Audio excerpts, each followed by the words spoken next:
The sky is filled with the silent songs of thousand dreams.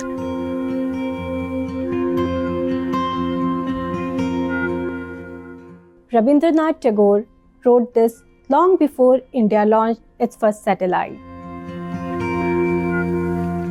Long before smartphones dominated daily lives and solar storms made global headlines. But in January 2026, the sky over India didn't just sing, it warned us. Now think about Ladakh. How do most of us know about it? For many, it's that once-in-a-lifetime bike trip dream.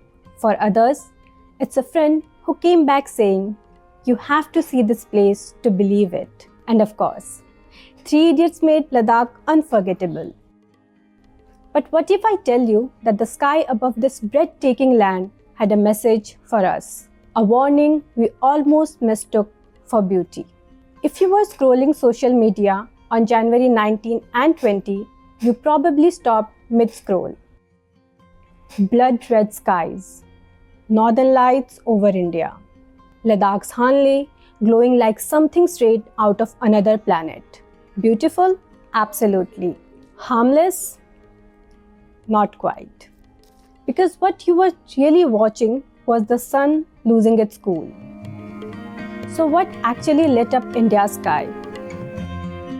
Hanle's night sky is usually pitch dark, deep blue, almost black, punctuated only by distant galaxies. But on those two nights, the darkness cracked open. On January 18, the sun erupted with an X-class solar flare, the most powerful kind there is.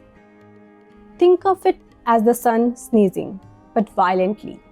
Along with it came a coronal mass ejection, a massive bubble of superheated gas and twisted magnetic fields hurled into space. And this thing wasn't slow. It came racing towards Earth at 1700 kilometers per second. So fast, it crossed nearly 150 million kilometers in just 25 hours.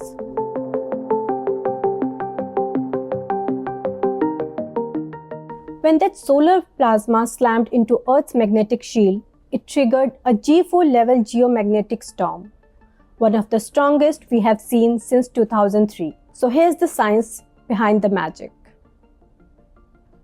Those solar particles collided with oxygen atoms high above Earth, more than 300 kilometers up. That collision made the oxygen glow red. At the poles, auroras usually appear green, but at lower latitudes like Ladakh, we only see the tops of these glowing curtains, and they look crimson. So yes, it looked magical, but it was also a signal flare from space. Now let's talk about the beauty that hides the beast.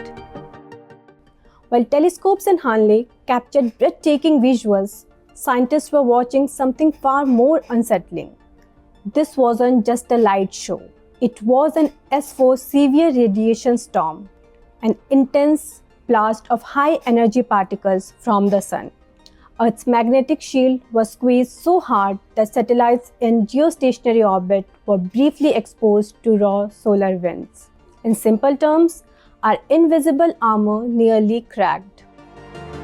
Could this trigger a global internet blackout? As the sun becomes more active, scientists warn the risk of a Carrington event-style storm is increasing. This is the worst-case scenario. An extreme solar storm so powerful, it can induce massive electric currents on Earth. If something like this hit us today, power grid transformers could literally melt. Satellites could get fried. GPS could go dark for weeks. And the internet, it could collapse. Not for hours, not for days, but for months, even for years. Now let's talk about, is India's digital world at risk? India runs on satellites. Your GPS, your internet, your banking transactions, even the defense system. A storm like this can trigger massive blackouts, disrupt communications, damage satellites, and freeze digital life instantly. During this very storm, astronauts aboard the International Space Station were asked to take shelter as radiation levels spiked. If that doesn't make you pause, it should. So how do we protect ourselves? Here's the good news.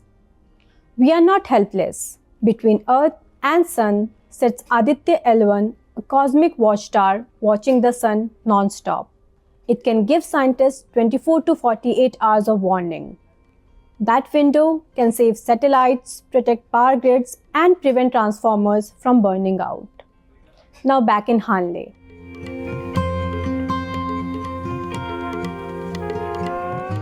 That red sky over Ladakh was majestic, unforgettable, almost poetic, but it was also a reminder.